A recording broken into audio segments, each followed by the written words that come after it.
All right. Welcome everybody to our July webinar for GaPQC, their Optimizing Newborn Nutrition Initiative. As I mentioned, we are recording this, so it will be available on Teams once our webinar is complete. So if you have team members who are not able to participate in the live webinar, they'll be able to access the recording on Teams. So today, our webinar is Where Are We and Did We Get Here on Purpose? It'll be an opportunity for discussion. We will have an interactive portion of our webinar, so we really hope we're going to use some poll everywhere. So we hope everyone participates in that, and there will be some opportunity for discussion. If you would want to do that in the chat or be able to come off of mute. We'll get to that in a few minutes. First, I want to start with a few reminders. A reminder from CDC. So CDC does the MPINC survey. That's the Maternity Practices in Infant Nutrition and Care. We reference it often in our webinars, and they're about halfway through data collection for the 2022 MPINC survey. The contractor who conducts this survey has been reaching out to hospitals, asking to be connected to the mother-baby nurse manager, or if that person's not available, the manager for labor and delivery unit. So they're contacting hospitals, making screening calls to determine whether a hospital is eligible. And then if so, they get the contact information and send the hospital-specific link to that contact. So every hospital has been called at least once by this contractor, every hospital that routinely provides maternity care services. So if you have not heard from the contractor, it's Patel. Please check with your maternity or your managers or your leadership, lactation specialists, maternity staff to see if anyone's received that call or voicemail. And if no one thinks that your hospital has heard about the MPINC, to fill it out, you can send an email to mpinc@cdc.gov with your hospital's full name and address, and that way they'll know they need to get a specific link to you. I also wanted to give an enrollment update. You'll see from June that we have increased our numbers of hospitals participating. We are up to 20 hospitals in active improvement, and that's 30 sites. So if a hospital has a NICU and a mother-baby unit, that counts as 2 sites. We're very excited, and we welcome our new folks. If you were not on here in June and you're with us now in July, welcome. And it's not too late to enroll. We are doing rolling enrollment. So if you can, and your hospital can still enroll either as an active improvement team or in the Learning Collaborative. So you can reach out to me and I'll make sure you get that enrollment form. And with our Learning Collaborative, we have 9 hospitals represented and individuals that are in that Learning Collaborative. So we're very pleased with how this enrollment is going. So thank you all for being here. So you're here for our webinar, and webinars are posted on Teams once they're recorded. We have other resources that are on Teams. You all should be added to that team now. If you receive emails from me with that Teams link and you can't access it, email me back. I'll make sure we fix any issues there. We also have micro lessons that will accompany webinars each month. Those micro lessons will be on Train, and we sent out a resource to guide you through setting up your Train account if you do not have a Train account. So make sure you use the email address that you used when you enrolled with us or that your project champion submitted to us. And we don't have the micro lessons loaded yet. So if you set up your account and you don't see that you have anything from GaPQC, don't panic. They're just not in there yet. So we'll send an email when those are up, and also Train will send alerts, an email alert when you have a new course. So just hang tight, but go ahead and make sure you get your account set up. So if you run into any issues, we can troubleshoot that before it's really like time to get rolling with everything. So let me know if you have questions there with setting up your Train account. And that's all for kind of our updates. We're going to move into data collection and some process overview with Dr. Patel.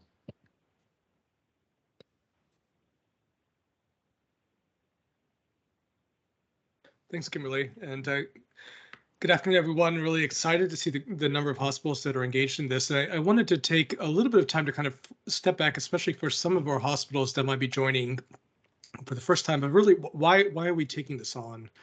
And why are we working on optimizing newborn nutrition in Georgia?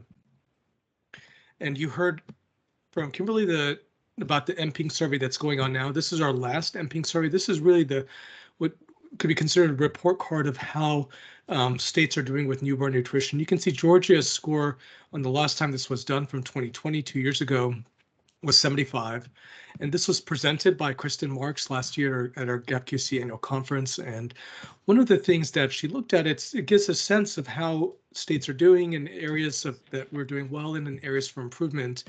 And you can see from our MPing snapshot, we had certain areas that really a majority of Georgia hospitals had good responses for.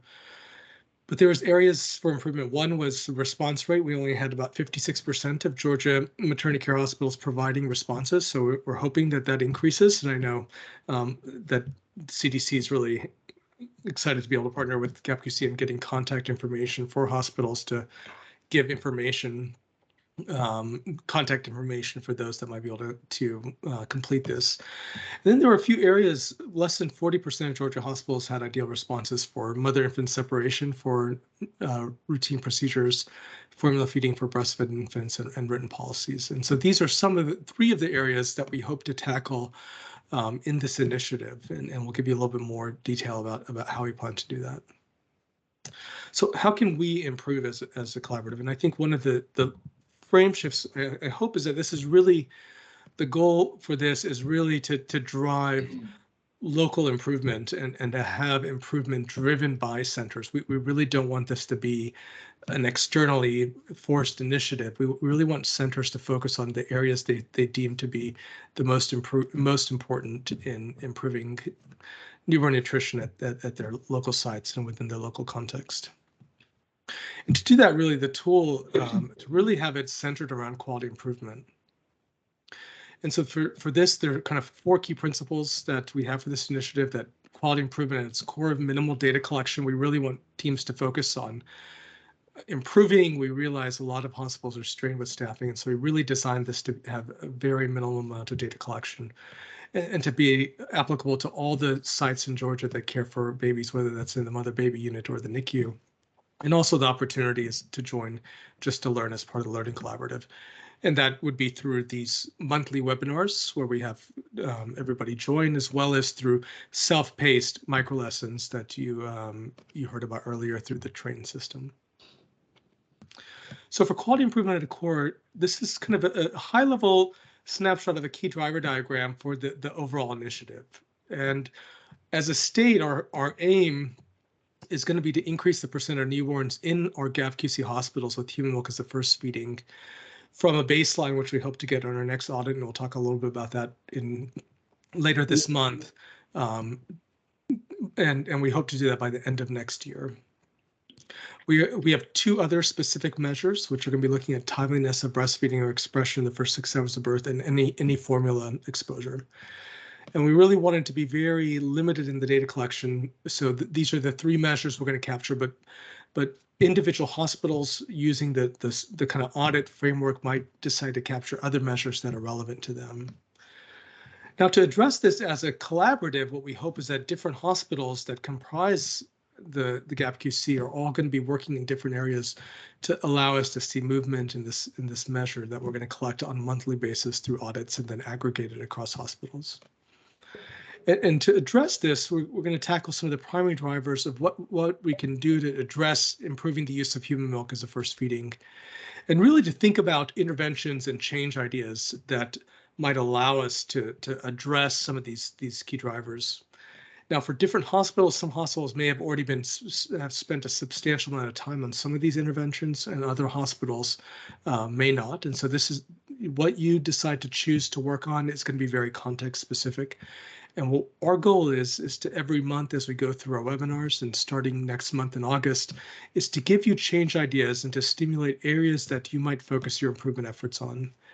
And what we hope is that you choose not to address every single one of these interventions, which is a very broad and large undertaking, but really to try initially to focus on some of these interventions that you think have the right opportunity in your setting. And we'll give you some tools on how you might consider to choose some of these interventions, and some knowledge in terms of what the latest data is and change ideas. And we hope as we go through by the middle of the initiative, we'll also get to start learning from experiences from other centers who have been tackling this and share that learning amongst the collaborative. So our structures are webinars that we'll have every month, and these are going to be touching on some of these different interventions and giving you change ideas and evidence and what are the guidelines and guidance from key societies, for example, the American Academy of Pediatrics. But paired with that, I think we can't just rely only on improving knowledge. We also really need to tie that to how are we doing? And as we consider, and as you consider as centers, potential changes and interventions, how are you going to know that these changes are leading to improvement? And how are we going to know as a collaborative altogether whether we're making progress? And so for that, we really do need data collection. And that's critical if we're trying to improve the percent of newborns that are receiving human milk as a first feeding. That's our collaborative aim.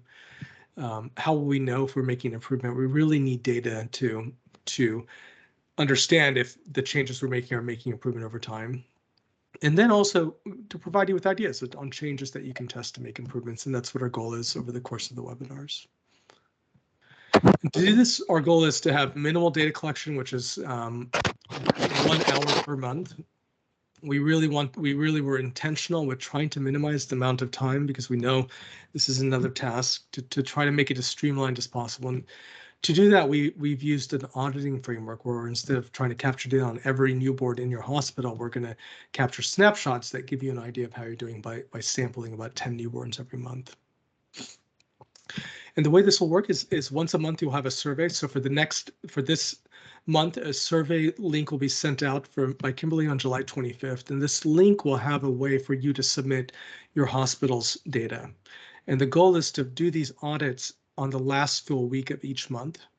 And these will be very, only contain aggregate data, so no individually identifiable data.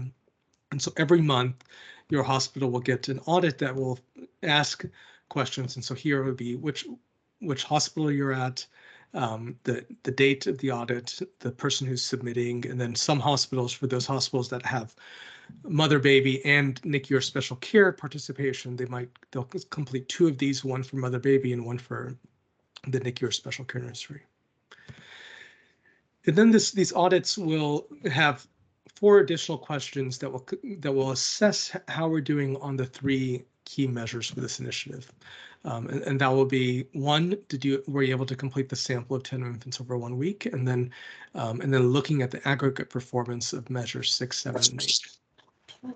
And these 3 measures will give you an audit tool to help you make this easy for you. And this is what the audit tool looks like. And so this audit tool has the setting in which you do the audit. It's designed to be done in real time. And so it's designed to be done on a Monday or a Tuesday while you're in your unit to go through and look at data on 10 infants in the unit on that day. So the ideal way this is done is it's done in real time on a specific day of the week. And for this, you would look at 10 infants, and we'll go through kind of approaches for doing that and look at their measures for the 3 key measures. The first is, did they get human milk as a first feeding? And that can include mother's own milk or donor human milk. Do not count any glucose gel. And that's either a yes or no for the infant. The second question is, did the infant receive any formula in the last week?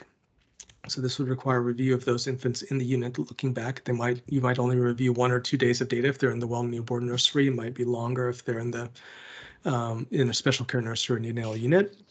If they're been in hospitalized for more than 7 days, you would only review the last week of data.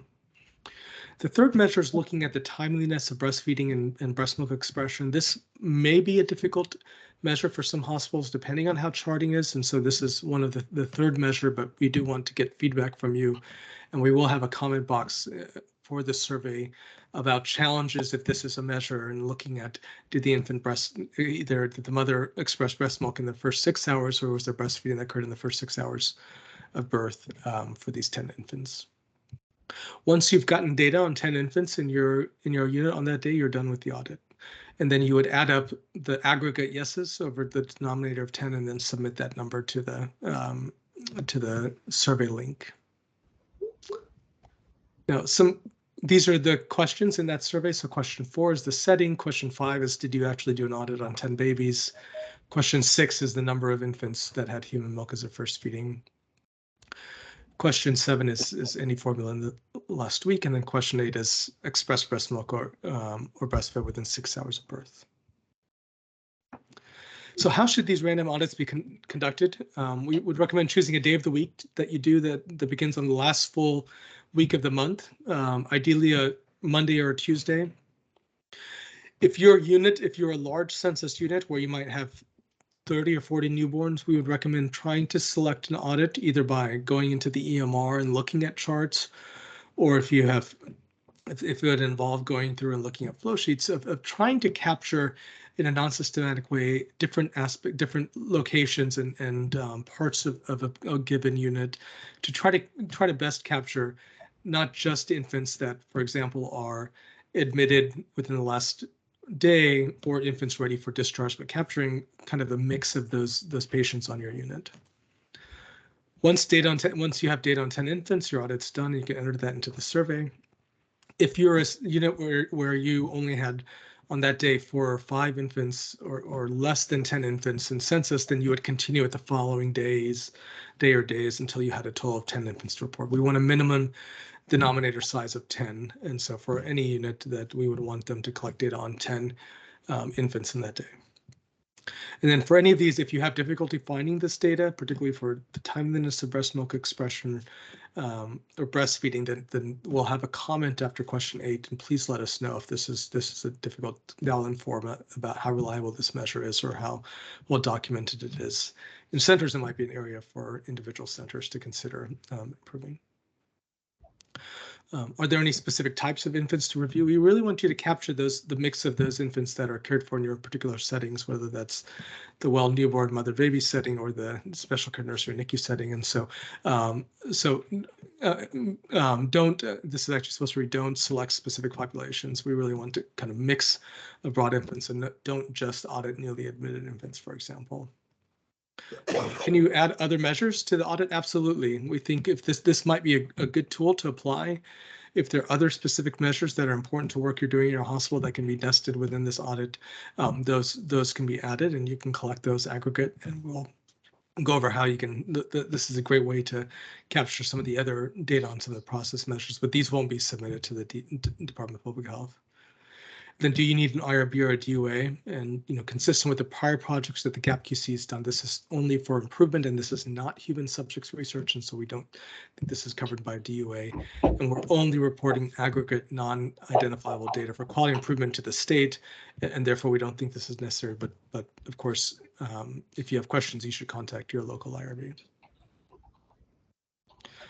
And then for the first audit that you'll get in July, and frequently after that, every few months, we'll have a limited set of questions that capture a snapshot on some of your practice and policies. These are going to be similar to some of the questions on MPINC, a relatively narrow set that gives us a capture of how we're doing as a state that we'll share on our August webinar about some key practices that we have and policies regarding newborn nutrition. And so you'll expect, in addition to those 8 questions in the comment that I shared before, there'll be a few additional questions for this first audit that comes out later this month that will have some additional questions on just some general practices and policies.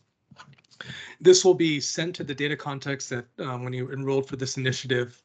And if there's questions, anybody can collect the data, but the submission link to submit the data to the GaPQC will be going to the data, the person that you identified as the data person when you signed up for the initiative. So I'm going to pause here before we go to the next part and see if there's questions that that the group has.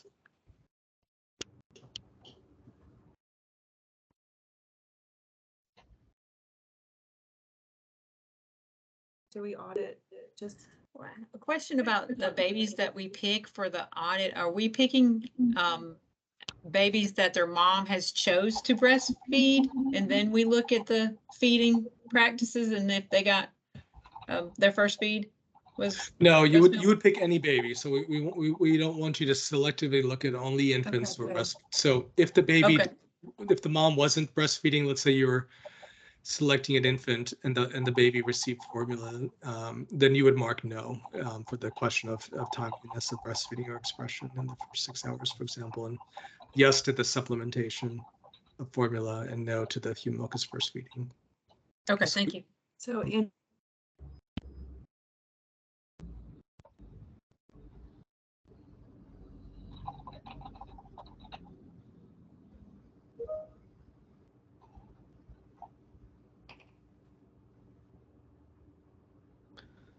So I see a question here about when auditing the well baby nursery, should we exclude babies who spend time in the NICU?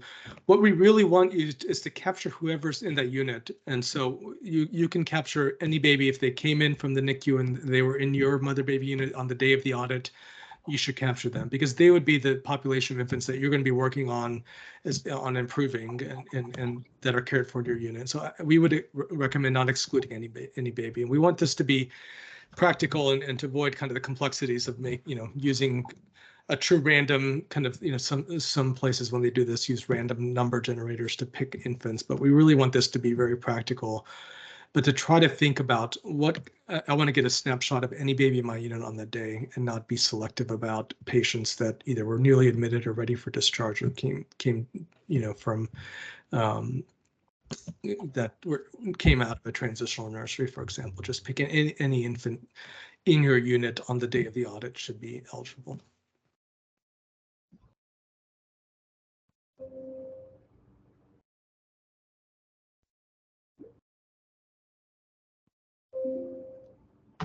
Okay, well, we'll have time for additional questions. You can always reach out to us by email. We hope this is straightforward. We'll get time. You can leave your feedback on the audit and give it back to after the first setting. So if you have signed up for 2 sites, then yes, you would do 2 audits, one for the NICU and one for the well nursery, so 10 and 10 together. The reason we pick 10 as a denominator is that's usually the minimal denominator size to get a sense of how you're doing and get a snapshot of is your human milk feeding in your unit 50% of the time, 80% of the time, with some reasonable degree of precision. So that's why we picked kind of a minimum size of 10. So you would do 10 and 10, but for each unit.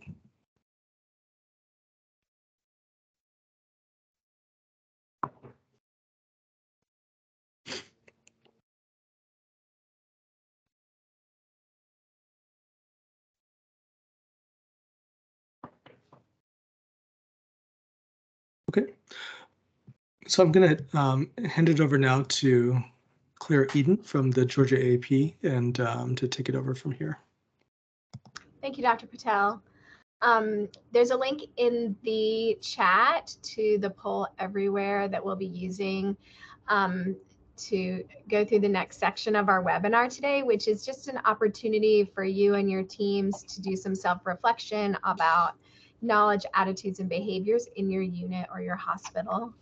If you want to move to the next page, Dr. Patel, it'll show up at the top there. You can see it as well. If you want to pull this up on your smartphone or on another window where you can respond to the poll everywhere questions. And the first one is just about where you work. So we'll give people a chance to pull up pollev.com/GAPQC.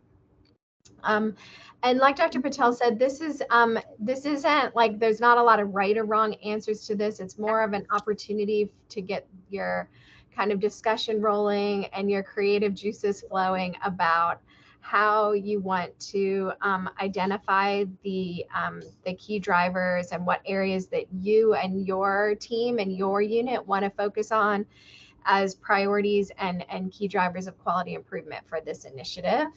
It looks like we got North Georgia covered really nicely here today. Let's see, do we have anybody in the bottom half of the state?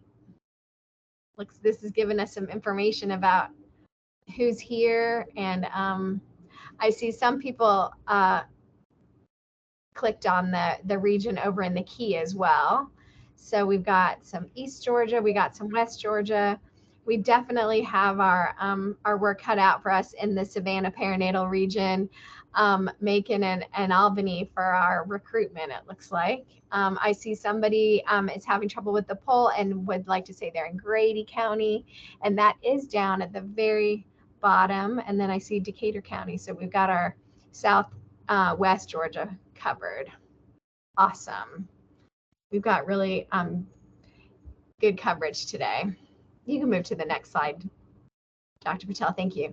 So the first question that we'd like you to consider is whether your unit or hospital provides family-centered breastfeeding care. We'll give y'all a minute to respond. I'm glad to hear that. It looks like a lot of people are agreeing. We've developed a discussion guide to go along with these questions that you'll receive as a PDF.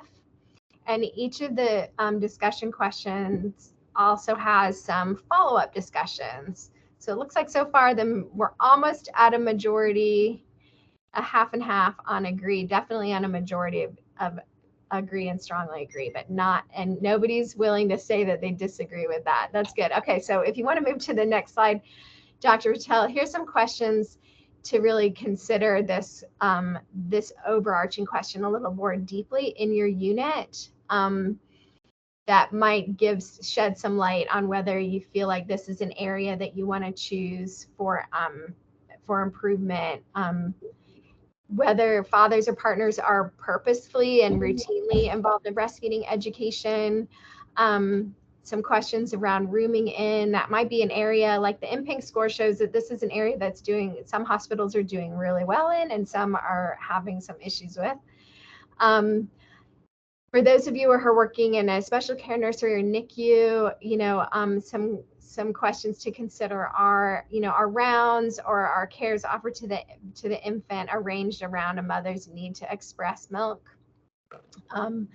And do NICU rounds regularly include assessment of the maternal milk supply and whatever her specific lactation needs would be?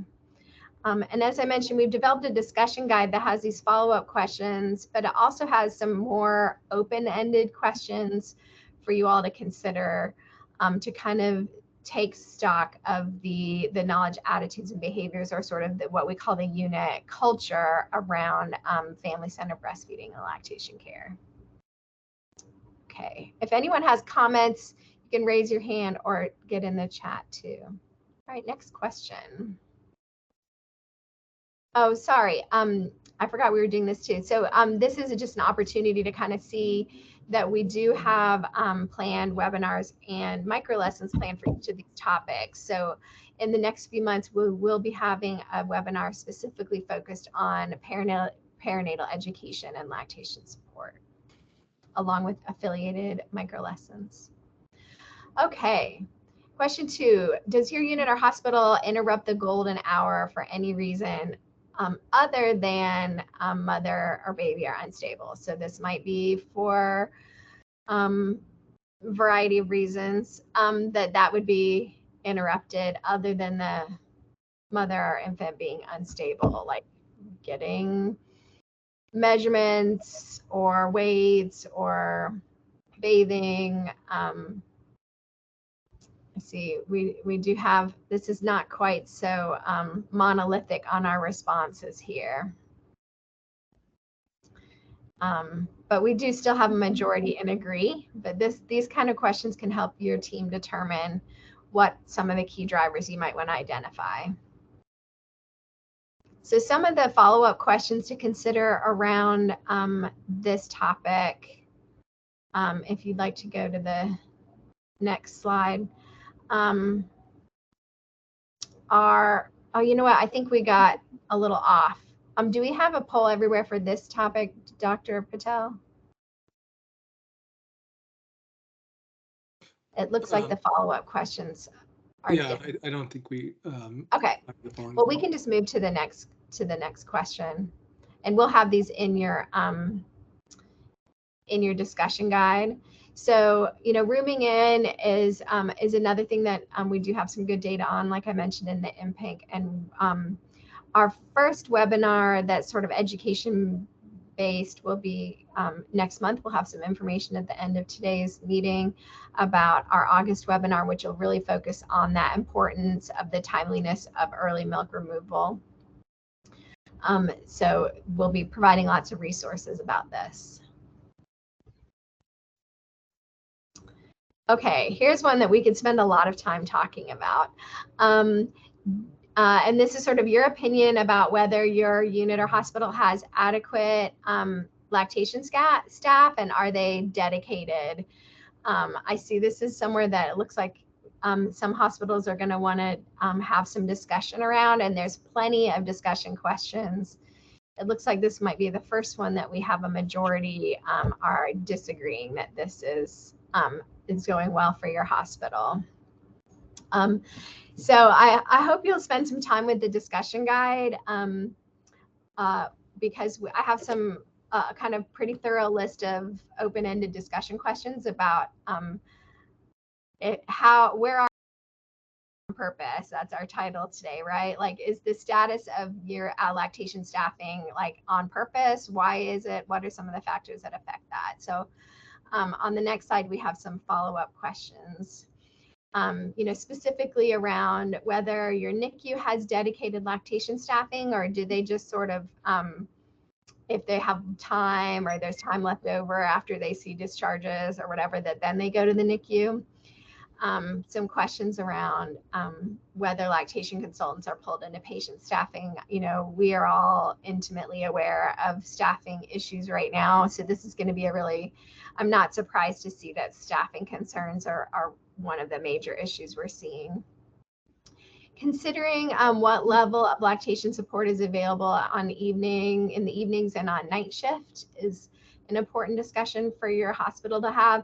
And, depending on the size and kind of capacity and systems in your hospital, part of this discussion is around what is expected from lactation, what role does lactation department play in the team, and how collaborative your lactation care is. Is it someone who just kind of walks through and visits with people, or are there very, proactive and strategic plans around how lactation care works in your hospital? So our next question, we're going to, on the next slide, you'll see we're going to spend some time addressing that in the key drivers too. So when it comes to those limited lactation human resources and other resources, how and who makes decisions about how those are allocated? Oh, these are interesting. This is really interesting. This is not what I was expecting to see. It looks like the majority have responded that the lactation department makes decisions around how those are allocated. I know some hospitals don't have an actual lactation department, but I'm guessing that you're including like the lactation consultant themselves is the person who allocates their resources. In the discussion guide, as I mentioned, we have a lot of questions around this. And maybe we can take some time on this question, since this is one of the areas that it looks like have been might be worth discussing. One thing we'd like to have you all consider is what are the systematic or what is guided by protocol in terms of assessing lactation risk, and whether that informs a prioritization of skilled lactation care. So for example, if you have a multiparent mom who's had, multiple kids, but knows that, that the hospital has lactation consultants on staff and they ask to see lactation, is that someone who's prioritized over, someone who may be having their first baby who's having trouble latching because the other mother asked? Like, does that pull lactation staffing? Does patient request trump any sort of systemic or evidence-based evaluation of who needs those precious lactation resources? Another thing to consider is, whether your lactation staffing flexes based on census. And, who makes decisions in your unit about who sees lactation in terms of, do you have nurses who are sort of known to always consult lactation rather than doing some basic lactation support themselves? Are lactation consultants really only there to see folks who are having trouble with latching, or are they are expected to see everybody? Another thing to consider is if lactation is expected to see everybody prior to discharge, but they saw a dyad, 24 hours in and there weren't any problems, but problems have developed over the course of their stay, what are your systems for kind of reconsulting or requesting additional support based on feeding assessments rather than based on whether they've been checked as having been seen that during that admission? Does anyone have any thoughts or questions or comments around your lactation staffing or how and why lactation resources are allotted the way they are in your hospital? Maybe this is just a self-reflecting question. I think it'll be a good kind of ripe for a lot of discussion. Like I mentioned in the discussion guide, there's plenty of open-ended questions about this. Okay. Is teaching hand expression routine on your unit or at your hospital?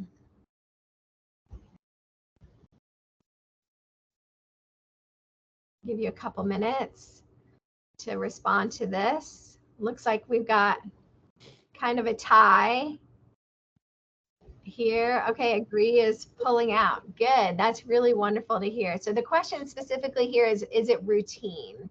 Is this something that is taught to everybody or only if it's indicated by a certain whatever is decided in your unit or hospital? Okay, we have a couple strongly disagrees here.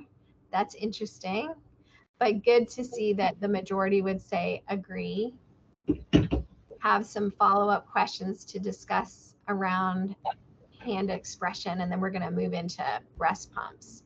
So one kind of area to discuss is who determines, if this isn't routinely taught, who decides who's taught hand expression versus being set up with a breast pump? Is there some distinguishing made between hands-on pumping and hand expression? How are your staff competencies assessed in this area? I hear folks talking about, being kind of forcibly hand expressed or getting bruising from being hand expressed by a nurse or lactation consultant. So another question you might consider is, how is this teaching done, and is it done in a way that is promoting self-efficacy for parents? There's a lot of folks who consider hand expression sort of a life skill that everyone should know. So we've got some questions in the discussion guide about, that might prompt some ideas about how to better integrate hand expression into your routine teaching, but also really making sure everyone's clear on whose responsibility it is to identify who should be expressing and when and how often, and that they're given instruction and supplies, and that's all documented in your charting. Yes, good question. We with the discussion guide will go out by email, along with information about our August webinar. I'm glad to hear that it sounds interesting to y'all. Okay. So while we're on expression, our next question is, breast pumps are readily available and used appropriately in your unit and hospital?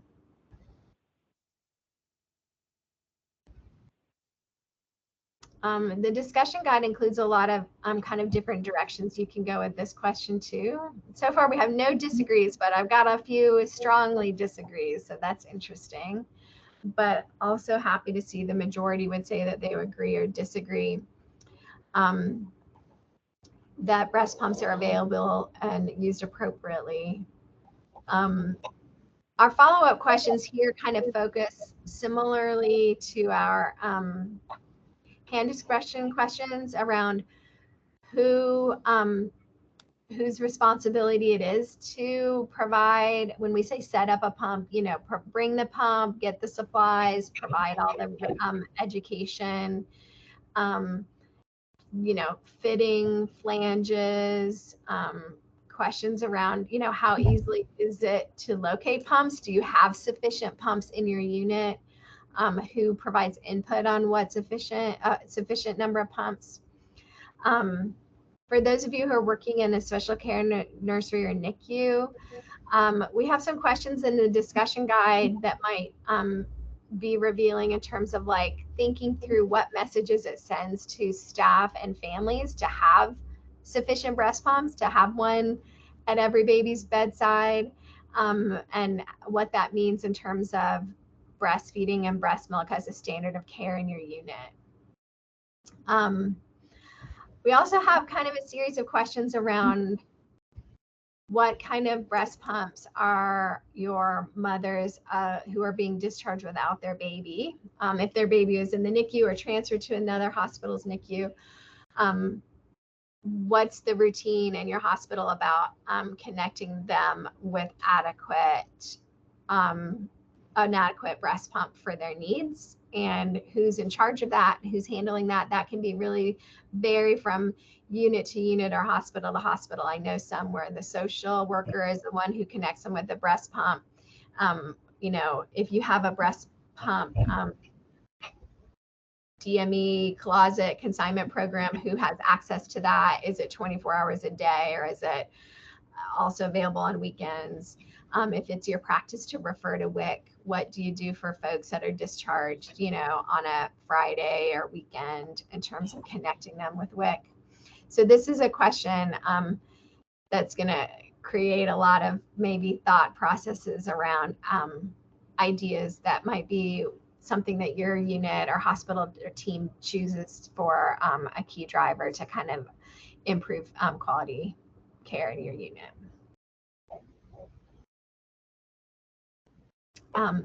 We've got, this is really very directly related to that timely milk expression or breastfeeding and timely lactation consulting, access to lactation consultants if it's indicated. And we'll be spending some time on our webinars about provide some education and really just ways to think through how to improve this on your unit.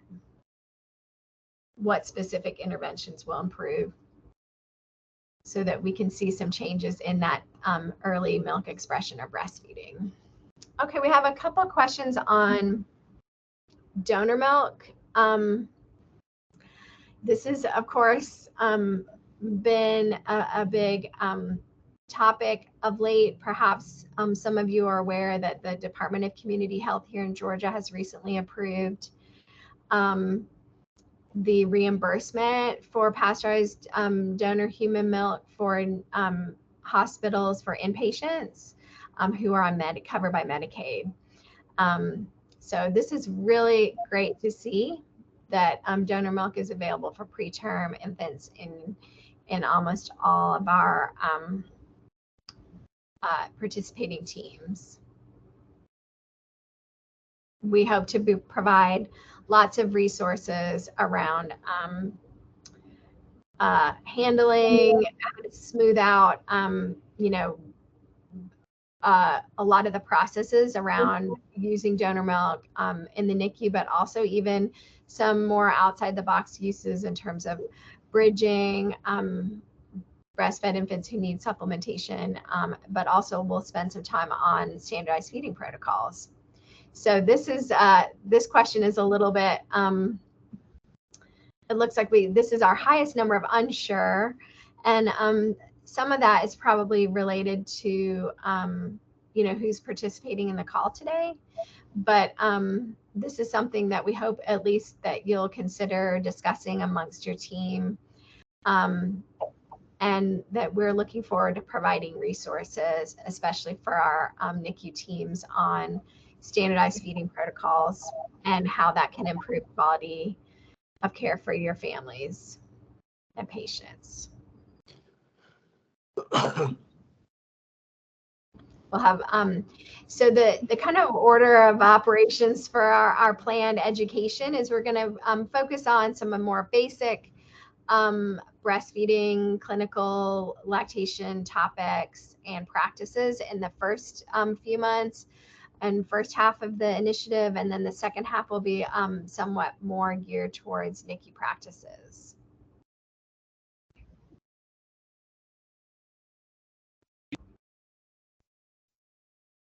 I think that was the last of our questions for the poll everywhere. I hope that that was useful to you. Oh, I forgot. We didn't put this in the poll everywhere, but this is just sort of more for personal reflection, is to consider whether you in your role are enthusiastically supporting the families that are choosing to breastfeed. And for those families who things may not be going to plan, that you're enthusiastically supporting breastfeeding as they're making, they may be having to reevaluate feeding choices based on if their infant came early or has, medical complexities in which it would be particularly beneficial for them to receive their mother's milk or to breastfeed or to receive donor milk.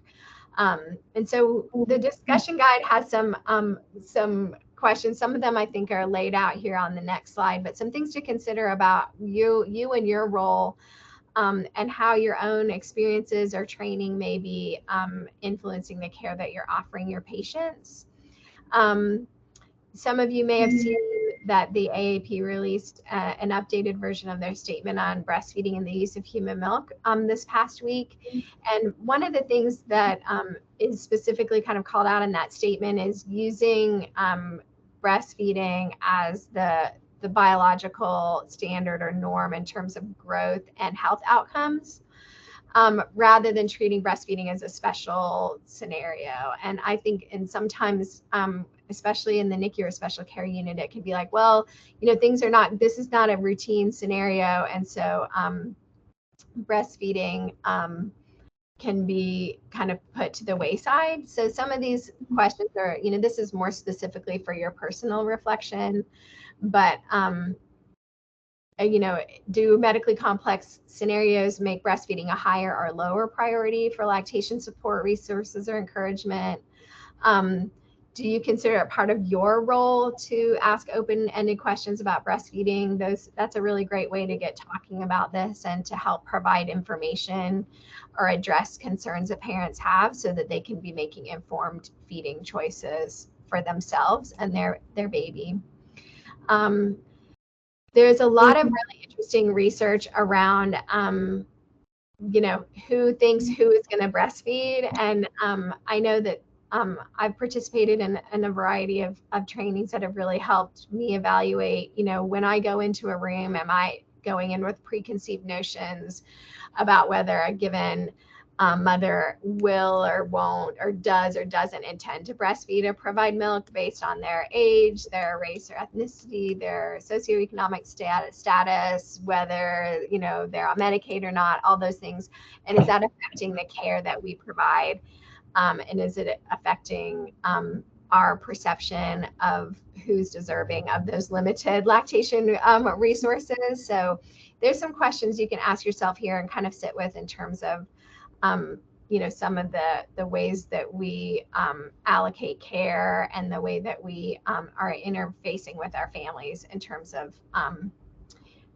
lactation support and or protocols and policies in our hospital, how they're applied. So those are some generally more for personal reflection, but I hope that you'll share those with your team as well. When you're working with the discussion guide, you can do this in, a group meeting. You could do it by email. You could do one question a day in a huddle. There can be a lot of ways that you use the discussion guide. And, like I said, a lot of the the discussion questions that we include are a little bit more open-ended. The yes or no questions, or like how many hours a day of lactation coverage do you have, are to kind of help you all get on the same page. And then the more open-ended questions will help kind of identify some, get you down to those like kind of root causes for how things have evolved in your unit in terms of your unit culture. So I hope this has been an interesting exercise for you all. Thanks for participating on the poll everywhere. It's given us a good idea of kind of where folks are too that are participating today. And I will hand it back over to Kimberly.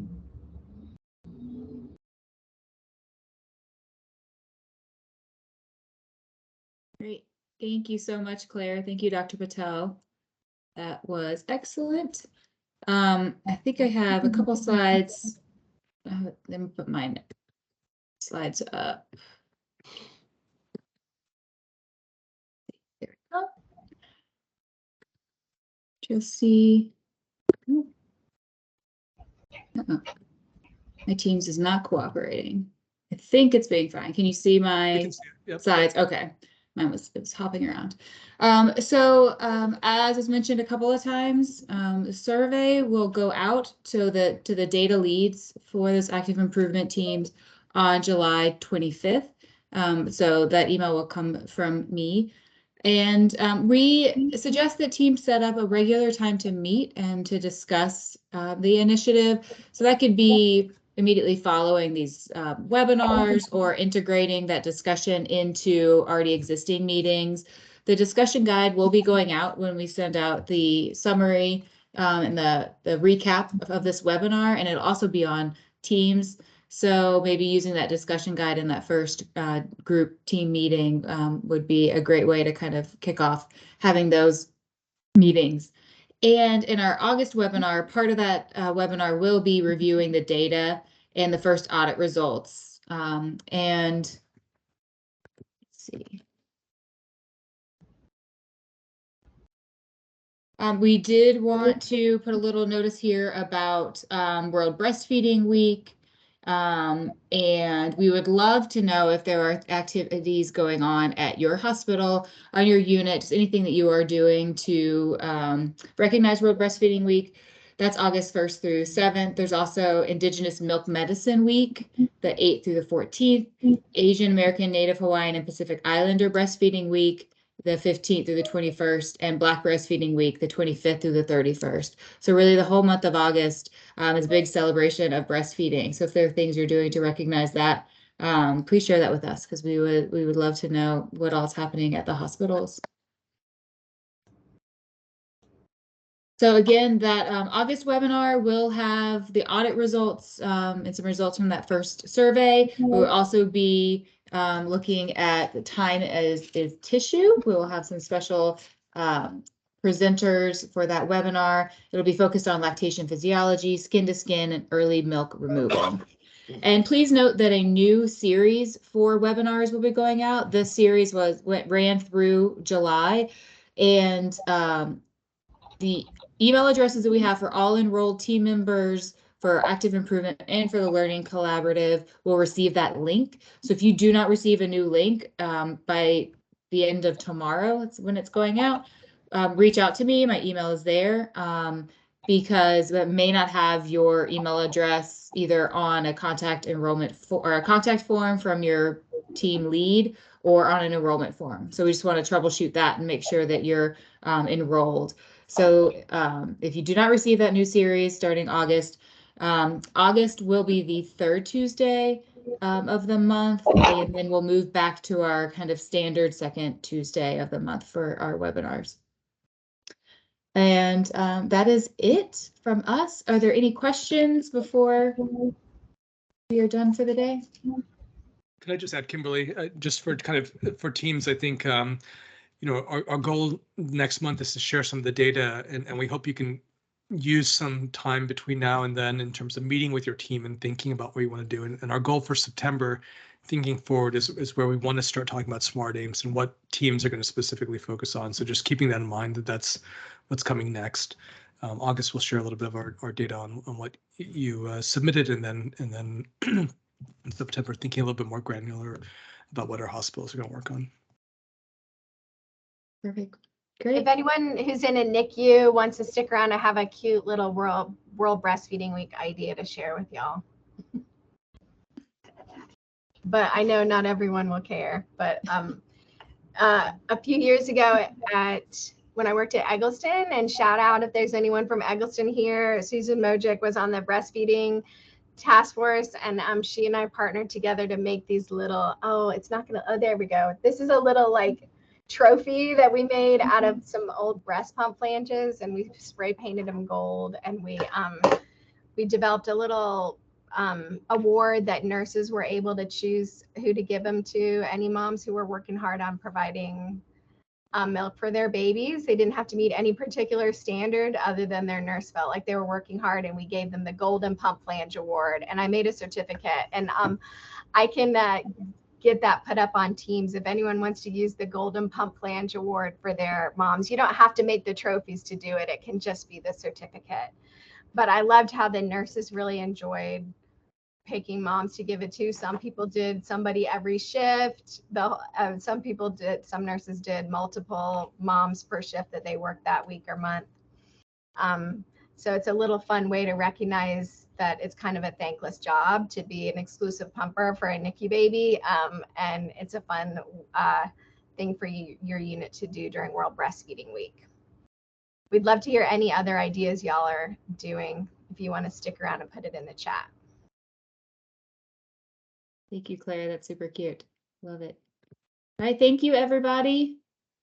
Have a great rest of your week.